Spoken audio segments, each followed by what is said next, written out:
सुदेश जी का एक्सीडेंट हुआ था। दोनों टांगे कट गई, मजबूरन उन्होंने रिटायरमेंट ले ली। बाप की रिटायरमेंट का सुनकर दोनों बड़े बेटे झगड़ा करने लगे कि पापा को मैं अपने पास रखूंगा। दोनों को पैसों की लालच थी। बूढ़ी माँ को कोई भी साथ रखने को तैयार नहीं था। छोटा बेटा जो गरीब था, माँ को उसने अपने साथ रख लिया। बड़े बेटे ने जब सारी पेंशन हड़प ली तो बाप उस पर बोझ बन गया। दोनों बेटे मिलकर छोटे भाई के घर छोड़ने गए तो सामने का दृश्य देखकर उनकी आंखें फटी की फटी रह गई, क्योंकि वहां साधना जी का दिल सुबह से ही तेजी से धड़क रहा था। बिल्कुल ऐसे जैसे कुछ बुरा होने जा रहा हो। बार बार जी घबरा रहा था। कभी वो कमरे का चक्कर काटती तो कभी दरवाजे पर जाकर खड़ी हो जाती। सुदेश जी के आने का टाइम हो चुका था, लेकिन वो अभी तक ऑफिस लौटे नहीं थे। साधना जी की नज़र बार बार घड़ी पर जाती जो शाम के 6:30 बजा रही थी। सुदेश जी 5:30 बजे तक घर आ जाते थे, लेकिन आज उनका कोई अता पता नहीं था। सुबह से साधना जी को घबराहट हो रही थी। अब तो साधना जी को बुरे बुरे ख्याल से आने लगे। उन्होंने अपना छोटा सा मोबाइल उठाया और पति को फ़ोन लगा दिया, लेकिन काफ़ी देर तक भी किसी ने फ़ोन नहीं उठाया। अब तो उल्टे सीधे ख्याल और भी सताने लगे। वो बार बार फ़ोन मिलाने लगी और फिर काफ़ी देर बाद जाकर किसी ने फ़ोन उठाया और ऐसी खबर सुनाई जिसे सुनकर उनके होश उड़ गए। एक औरत ने फ़ोन उठाया था और उसने बताया था कि वो अस्पताल की नर्स है और ये आदमी अस्पताल के बिस्तर में खून से लथपथ पड़ा है। इसके साथ कोई भी नहीं है, न कोई आदमी है। इस आदमी को कोई स्ट्रेचर पर लिटाकर चला गया, साथ ही बैग भी था। बहुत देर से फ़ोन बज रहा था, इसीलिए नर्स ने फ़ोन उठा लिया। ये सुनना था कि साधना जी की जान निकल गई। घर में वो अकेली थी। फ़ोन उनके हाथ से छूट कर गिरा। वो सोफे पर बैठ गई। दिमाग बिल्कुल काम नहीं कर रहा था। फिर जब कुछ होश आया तो कांपते हाथों से बारी बारी तीनों बेटों को फ़ोन मिलाया और बाप के एक्सीडेंट की खबर सुनाई। दोनों बड़े बेटों ने साफ कह दिया कि वो ऑफिस में बिजी हैं, अभी उनका निकलना मुश्किल है। जबकि छोटा बेटा कहने लगा, माँ आप दरवाजे को ताला लगाओ, मैं आपके पास आ रहा हूँ। ये सुनकर साधना जी को थोड़ी तसल्ली हुई। वो दरवाजे को ताला लगाकर बाहर ही खड़ी हो गई। 15 मिनट बाद ही उनका छोटा बेटा वैभव मोटरसाइकिल पर पहुंच गया। मां को पीछे बिठाकर वो जल्दी से अस्पताल पहुंच गया, जिसका पता नर्स ने बताया था। थोड़ी देर ढूंढने के बाद उन्हें एक स्ट्रेचर पर सुदेश जी साफ नजर आ गए थे। अभी तक उनका इलाज शुरू नहीं हुआ था क्योंकि उनके साथ कोई नहीं था। सरकारी अस्पताल में हर किसी ने उन्हें देखते हुए भी अनदेखा कर दिया था। वैभव ने पिता को खून से लथपथ देखा तो खूब शोर मचाने लगा।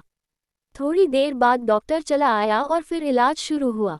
बाद में कुछ लोगों से पता चला कि वो ऑफिस के बाहर वाली सड़क क्रॉस कर रहे थे ताकि घर आने वाली गाड़ी में बैठ सके कि तभी तेज स्पीड कार ने उन्हें बुरी तरह से टक्कर मार दी। टक्कर से उनके सर पर चोटें आई थी, लेकिन दुर्भाग्य से वो किसी दूसरी गाड़ी के नीचे आ गए और उनके दोनों पैर गाड़ी के नीचे कुचल गए।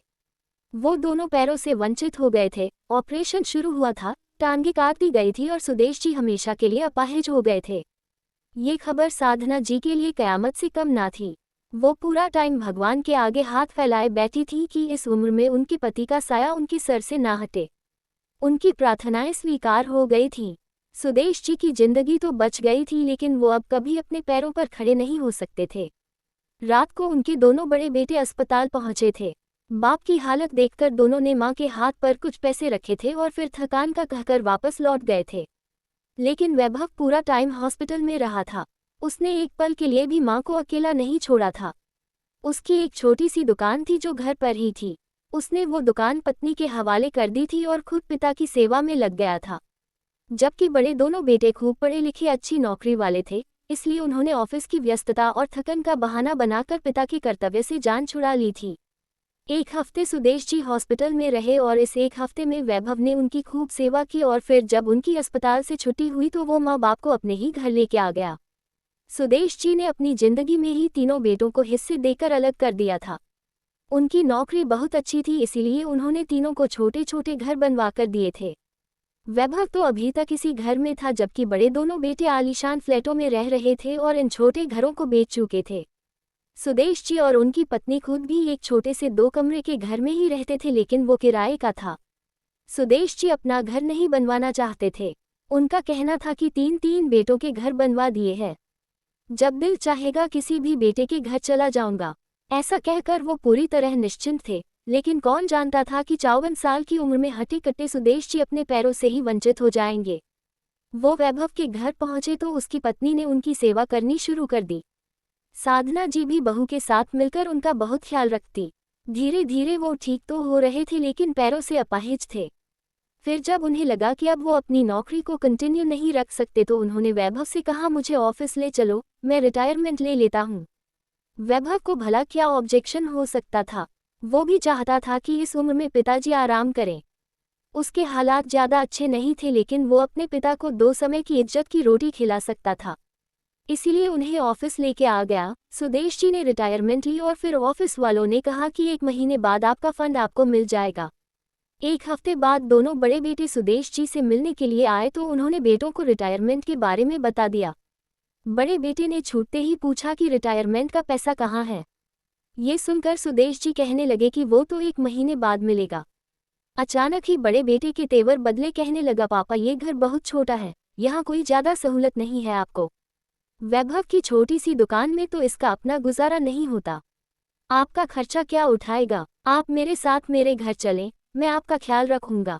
ये सुनकर सुदेश जी बड़े खुश हुए कि बड़े बेटे को उनका ख्याल आया था। उन्होंने पत्नी की तरफ देखा तो साधना जी भी कहने लगी कि ये ठीक है, हमने वैभव को काफ़ी तकलीफ दे दी है, कुछ दिन बड़े बेटे के घर गुजार लेते हैं। लेकिन ये सुनकर बड़ा बेटा अचानक से उछल पड़ा, कहने लगा, नहीं माँ, आप वैभव के साथ रहे, मैं पापा को लेकर जाऊंगा। पापा को हमारी ज़रूरत है, आप वैभव के साथ रहकर इसके छोटे बच्चों का ख्याल रखें। बड़े बेटे की बात सुनकर सुदेश जी चौंक उठे। उम्र के इस पड़ाव में पत्नी से अलग होना उनके लिए बिल्कुल भी आसान नहीं था। वह कहने लगे कि मैं साधना को छोड़कर कैसे जा सकता हूँ। बड़ा बेटा कहने लगा, पापा ये भावुक होने का समय नहीं है। अगर आप चाहते हैं कि आप जल्दी से ठीक हो जाएं, तो मेरे साथ चलिए, मैं आपका बहुत ख्याल रखूंगा, शहर के सबसे बड़े हॉस्पिटल लेकर जाऊंगा। दूसरा बेटा कहने लगा, पापा आप मेरे साथ चलिए, मैं आपकी नकली टांग लगवा दूंगा, आप फिर से चलने फिरने लगेंगे। फिर माँ के साथ वापस अपने घर चले जाएगा। लेकिन अभी खुद को परेशान ना करिए, माँ तो वैभव के साथ खुश है, इसके बच्चे भी माँ से बड़ा प्यार करते हैं, यहाँ माँ का दिल लगा हुआ है, आप माँ की टेंशन ना लें।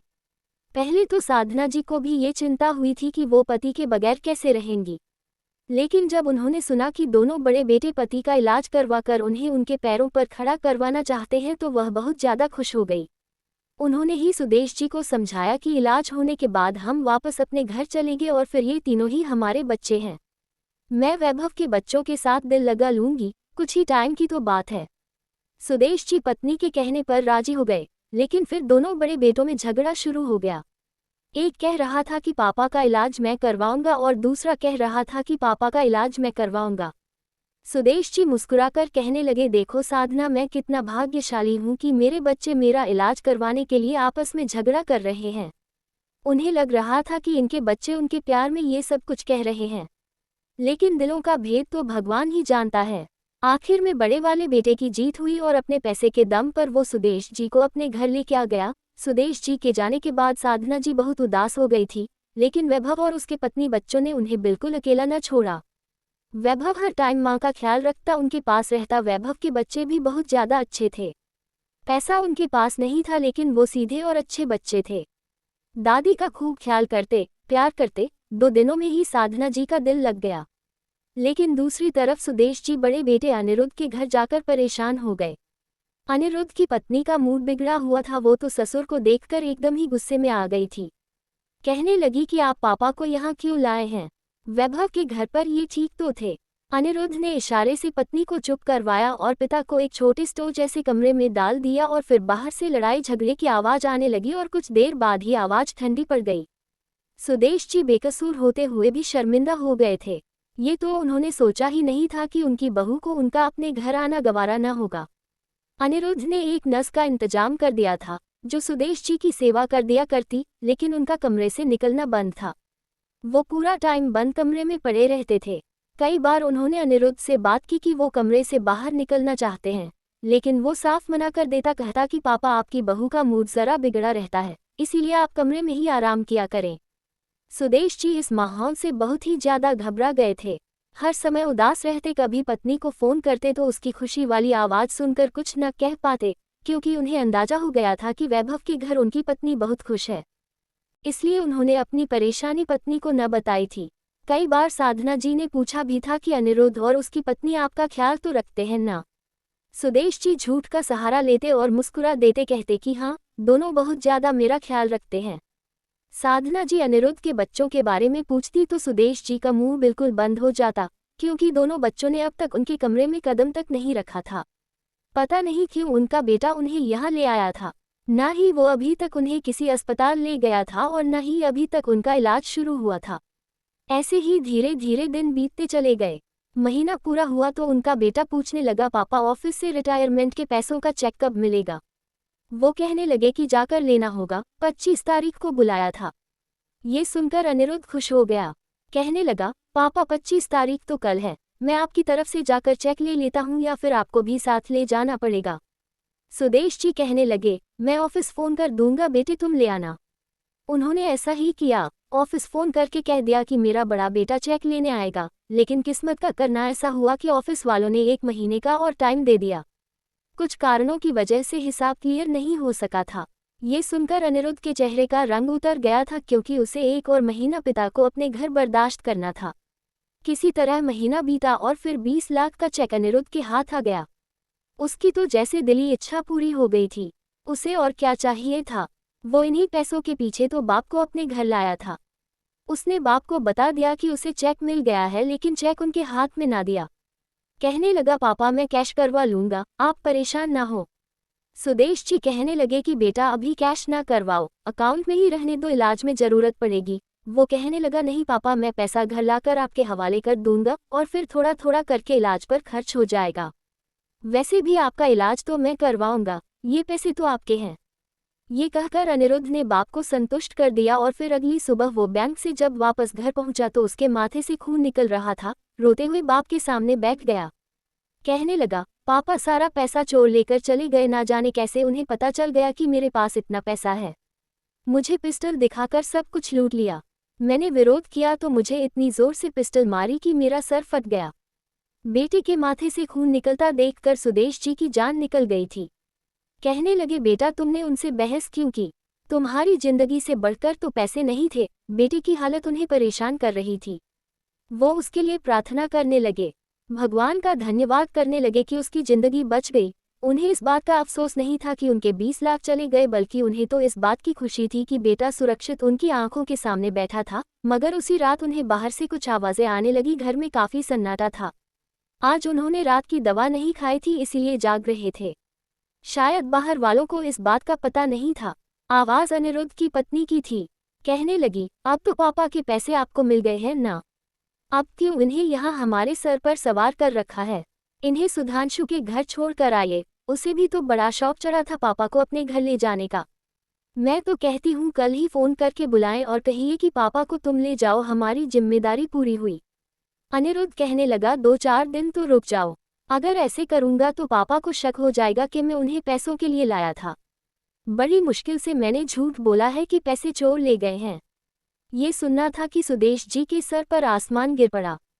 उन्होंने सोचा भी नहीं था कि उनका अपना बेटा ऐसा झूठ बोलेगा। पैसे की खातिर बाप को भी नहीं छोड़ेगा। आंखों से आंसू बहने लगे थे, दिल से आह निकली थी, लेकिन उन्होंने जबान से कोई शब्द नहीं निकाला। फिर अगले दिन उनकी बहू ने सुधांशु को फोन करके बुला लिया। सुधांशु आया तो अनिरुद्ध कहने लगा कि पापा को तुम अपने घर रख लो, मैंने 2 महीने पिताजी को संभाला है, अब 1 महीना तुम संभाल लो, फिर इसके बाद वैभव की बारी आ जाएगी। ये सुनकर सुधांशु कहने लगा कि पापा की रिटायरमेंट के पैसों का क्या हुआ? अनिरुद्ध बोला कि वो तो मैं बैंक से निकलवा कर ला रहा था कि चोर लूट कर ले गए। ये सुनकर सुधांशु जोर से हंसा, कहने लगा, अपनी इन बातों से तुम पापा को बेवकूफ़ बनाना, मैं पागल बनने वाला नहीं हूँ। अच्छी तरह जानता हूँ कि कोई चोरी नहीं हुई, तुमने खुद ही पैसे यहाँ वहाँ किए होंगे। पापा को तुम इसीलिए तो लाए थे। ये सुनकर अनिरुद्ध हत्थे से ही उखड़ गया। कहने लगा, तुम पापा को क्यों लेकर जाना चाहते थे? पैसों के लिए ही ना? सुधांशु गड़बड़ा गया, कहने लगा, नहीं, मुझे तो पापा की सेवा करनी थी। तो अनिरुद्ध गुस्से में बोला कि ठीक है, फिर तुम पापा को अब ले जाओ, पापा की सेवा कर लो, पैसे चले गए तो क्या हुआ, पापा तो है ना। सुधांशु कुछ सोचकर कहने लगा कि मैं जरूर ले जाता, लेकिन मेरी पत्नी, वो बिल्कुल भी तैयार नहीं होगी। मैंने उससे बताया था कि आप लोगों ने बुलवाया है, तो उसने उसी टाइम कह दिया कि मैं तुम्हारे पापा की सेवा नहीं कर सकती। आपको तो पता है मेरी पत्नी नौकरी करती है, वो पापा का ख्याल कैसे रखेगी। सुधांशु ने एकदम से हाथ खड़े कर लिए थे। अपने कमरे में बिस्तर पर पड़े सुदेश जी बाहर से बेटों की ऊंची आवाजें सुन रहे थे। आंखों से आंसू बह रहे थे। सोचा भी नहीं था कि जिंदगी में वो कभी ये समय देखेंगे। जिन बेटों की खातिर उन्होंने अपनी जवानी लगा दी, अपना सारा जमा जोड़ का पैसा तीनों बेटों को घर खरीद कर देने में लगा दिया, वही बेटे उनके अपाहिज हो जाने पर उन्हें इस्तेमाल कर रहे थे। सुधांशु ने साफ मना कर दिया था कि वो सुदेश जी को नहीं लेकर जाएगा, और दूसरी तरफ अनिरुद्ध गुस्सा कर रहा था कि फिर मैं पापा का क्या करूं। जब झगड़ा बढ़ने लगा तो सुदेश जी कमरे में से ही चीख कर कहने लगे कि मुझे वैभव के घर छोड़ आओ, मैं अपने छोटे बेटे के घर जाना चाहता हूँ, वैसे भी साधना वही है, मुझे तुम दोनों की जरूरत नहीं। दोनों बेटों की मुश्किल सुदेश जी ने खुद ही आसान कर दी थी। उन दोनों ने पिता से नजरें चुराए, उन्हें गाड़ी में बैठाया और दोनों वैभव के घर पहुंच गए ताकि बाप को दोबारा किसी बोझ की तरह वैभव के कंधों पर डाल सके।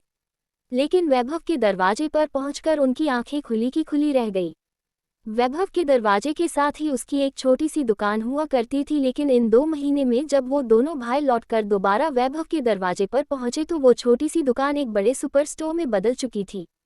2 महीने में आने वाले इस बदलाव ने इन दोनों भाइयों को हैरान कर दिया था। दोनों हक्का बक्का से गाड़ी से उतरे, सुदेश जी को लेकर अंदर गए तो वैभव ने भी देख लिया। वो भी दौड़ा दौड़ा दुकान छोड़कर अपने घर में चला आया। पिताजी को नमस्ते किया, उन्हें बिस्तर पर लिटाया, उनका हाल चाल पूछने लगा। बाप ने बड़ी भीगी आंखों से वैभव की तरफ देखा। ये वो ही बच्चा था जो पढ़ाई में नालायक था, जिसे भूलने की बीमारी थी, छोटी छोटी चीजें भूल जाया करता था, इसीलिए कभी पास भी न हो सका। इस बात पर सुदेश जी अक्सर उससे नाराज होते थे, गुस्सा करते थे, लेकिन आज वही बेटा उन्हें बता रहा था कि वो सब कुछ भूलने के बावजूद भी अपने माँ बाप की परवरिश न भूला। उसे हिसाब किताब याद था या नहीं, लेकिन ये जरूर याद था कि सुदेश जी उसके पिता हैं, उसका क्या कर्तव्य है और उसे किस तरह उनकी सेवा करनी चाहिए। उसकी झुकी हुई नजरें, पिता का आदर सुदेश जी को रुला गया था। उन्होंने एक नज़र अपने दोनों पढ़े लिखे बेटों पर डाली, जो आज समाज में ऊंचा मकाम हासिल कर चुके थे, लेकिन बाप की नज़रों से गिर गए थे। दोनों बड़े बेटे हैरत से वैभव से पूछने लगे कि तुम्हारी दुकान इतनी बड़ी कैसे हो गई, और ये घर में मरम्मत का काम भी शुरू हो रहा है, ये सब कैसे हुआ, कहीं डाका तो नहीं डाला। ये सुनकर वैभव धीरे से मुस्कुरा दिया, कहने लगा, अरे नहीं भाई, डाका क्यों डालूंगा, बहुत समय से मैंने पूंजी जमा करना शुरू की थी, बस वही पैसे जमा हुए, फिर भगवान की करनी हुई। जब से माँ घर आए हमारे दिन बदल गए। छोटी सी दुकान पर इतने ग्राहक आने लगे कि मैं तो खुद हैरान रह गया। मैंने थोड़ी हिम्मत की, जमा पूंजी लगाकर सुपर स्टोर बनाया तो वो भी चल पड़ा। इस इलाके में दूर दूर तक कोई सुपर स्टोर नहीं था, इसलिए दूर दूर के ग्राहक भी आने लगे। 1 महीने के अंदर ही मेरी काया पलट गई, लेकिन ये सब माँ की प्रार्थनाओं का फल है, वरना मैं तो बहुत समय से मेहनत कर रहा था। मेरी माँ के कदम मेरे लिए बहुत शुभ साबित हुए। बड़े प्यार और इज्जत से वैभव माँ की तरफ देख रहा था, जबकि दोनों भाई बिल्कुल चुप हो गए थे। फिर सुदेश जी ने भी वैभव के सर पर हाथ रखकर उसे आशीर्वाद दिया और कहने लगे, मेरे बेटे तुम सारी जिंदगी खुशियां देखोगे, ये मेरी दिल से दुआ है। बड़े दोनों बेटों को ऐसा लगा जैसे किसी ने उनके सीने पर चाकू घोंप दिया हो। वो दोनों खामोशी से वापसी के लिए पलट गए। सुदेश जी ने न उनसे पैसों के बारे में पूछा था, न उन्हें अब उन पैसों की जरूरत थी, लेकिन उनकी आंखों के सामने से वो पर्दा हट गया था जो कई सालों से पड़ा हुआ था। जिन बेटों को वो इतना अच्छा और लायक समझते थे, समय आने पर पता चला था कि वो बहुत ही खोखले चरित्र के मालिक थे। दोनों बेटे चले गए। वैभव ने पिता को सीने से लगा लिया, जैसे तैसे उनका इलाज कराने लगा। फिर उसने एक फाउंडेशन से बात की तो सुदेश जी के नकली पैरों की व्यवस्था भी हो गई। एक सर्जरी के बाद सुदेश जी को लकड़ी के पैर लग गए। वो बेटे के साथ उसके सुपर स्टोर में मदद करवाने लगे। वैभव अक्सर उनसे आराम करने को कहता, वो मना करते। बेटे के काम में हाथ बटाकर उन्हें खुशी होती। साधना जी भी बहू और पोते पोतियों के साथ बहुत खुश थीं। हालात धीरे धीरे बदलते चले गए। उनका घर ऊंचा और बड़ा बन गया, लेकिन अगर कुछ न गया तो वो वैभव के संस्कार। आज भी वो बाप के आगे सर न उठाता, माँ से कभी सवाल न करता। घर के अंदर आते ही माँ पिताजी को नमस्ते करता, उनके पैर छूता। उसकी पत्नी की भी ऐसी ही आदत थी। जबकि दोनों बड़े भाई सब कुछ हासिल करके भी कंगाल रह गए थे, क्योंकि वो अपने माँ बाप की दुआओं से वंचित थे। वो लाख पैसा कमा लेते, लेकिन जिंदगी में माँ बाप की कमी को पूरा नहीं कर सकते थे। धीरे धीरे वह दोनों एक बेसुकून जिंदगी में प्रवेश कर गए। उनके बच्चे बड़े होकर उन्हीं के नक्शे कदम पर चलने लगे, ना उनकी इज्जत करते ना उनका ख्याल करते। उन्हें अब अपनी गलतियों का एहसास होने लगा था। कई बार इन दोनों ने माँ बाप से माफ़ी भी मांगी थी और माँ बाप ने माफ़ भी कर दिया था, लेकिन वो जो दिल से आह निकलती है वो कहीं ना कहीं अपना असर ज़रूर दिखाती है। खासकर पिता की आह तो आसमान को भी हिला देती है। उस एक दिन जो सुदेश जी के दिल से आह निकली थी, उसने उनके दोनों बेटों की जिंदगी का सुकून छीन लिया था। माँ बाप जानबूझकर औलाद को बद्दुआ नहीं देते, न ही जबान से कुछ गलत कहते हैं, लेकिन जब उनके दिल से आह निकलती है तो औलाद कभी बच नहीं पाती। इसीलिए हर किसी को चाहिए कि अपने माँ बाप का ख्याल रखे, कोई ऐसा काम न करे जिससे उनकी आह लग जाए।